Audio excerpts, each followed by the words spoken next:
दावत इस्लामी के शोबे हज उमरा की दावत पर कराची हाजी कैंप के डिप्टी डायरेक्टर गुलजार सुमरो ने अपने स्टाफ के हमरा आलमी मदनी मरकज फैजान मदीना का दौरा किया। रुकन शुरा हाजी सैयद इब्राहिम अत्तारी ने इन्हें मुख्तलिफ शोबाजात का दौरा करवाया और वहाँ होने वाले दीनी कामों के हवाले से बताया, जबकि आलमी सतह पर होने वाली दीनी और फलाही खिदमत के हवाले से भी आगाही दी। इस मौके पर शोबा हज उमरा और दीगर शोबाजात के इस्लामी भाई भी मौजूद थे। रुकन शुरा ने डिप्टी डायरेक्टर को भी दावत इस्लामी के दीनी और फलाही कामों में बढ़ चढ़ कर हिस्सा लेने की तरगीब दिलाई। इस मौके पर गुलजार सुमरो ने दावत इस्लामी की दीनी और फलाही खिदमत को सराहा और अपनी नई ख्वाहिशात का इजहार करते हुए मदनी खबरों को अपने तासुरात भी दिए। बड़ा इश्तियाक था मुझे यहाँ फैज़ान मदनी देखने का। यहाँ घूमा है माशाल्लाह, बहुत अपना देख के अपना एक तो सुकून तो है ही है। यहाँ पर आप अंदर आ जाएं माशाल्लाह आपको ऐसा सुकून महसूस होगा, राहत महसूस होगी।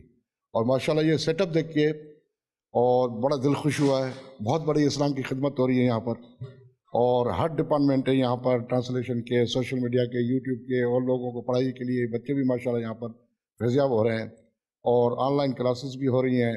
दो बेटे भी, इनको भी मैंने ये कहा है कि यहाँ भी माशाल्लाह यहाँ पर कुछ कोर्सेस वगैरह कर रही है। दूसरी जानिब शोबा राब्ता बारे औकाफ और मजहबी उमूर कराची डिवीजन जिम्मेदार director general public relation information department and press secretary to governor Sindh Mohammad Salim Khan से इनके दफ्तर में मुलाकात की और दावत इस्लामी के मुख्तलिफ शोबाजात का तारुफ पेश करते हुए आलमी सतह पर होने वाले दीनी और फलाही कामों के हवाले से बताया और इन्हें आलमी मदनी मरकज फैजान मदीना कराची का विजिट करने की दावत भी पेश की।